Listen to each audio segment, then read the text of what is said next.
Unë mendoj që zhvillimi i teknologjisë ka bën një farë mënyre që ne të kemi shumë shoqëri apo qasje me shumë njerëz, do thot një farë lidhje virtuale, po në fakt që po kontribon me pas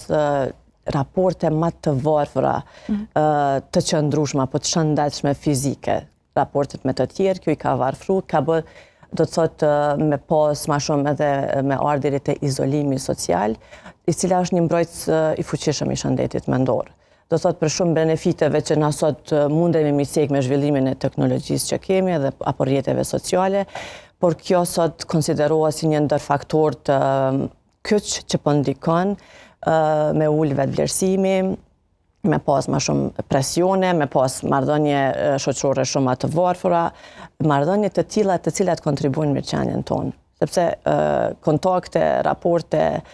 kemi shumë a shumë sot, mundemi me pas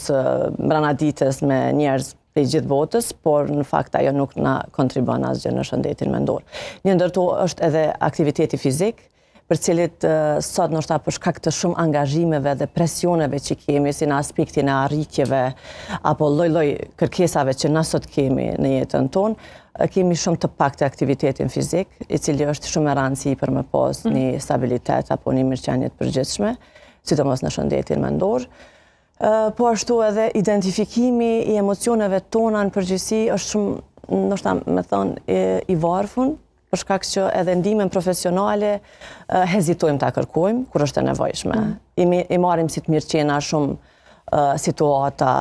të vështira emocionale që na nuk dimi zgjedh, nuk dimi u qas, kështu që ato ndikojnë edhe në performancën tonë apo në funksionimin tonë, e cila është një pasqyrë e shëndetit tonë mendor.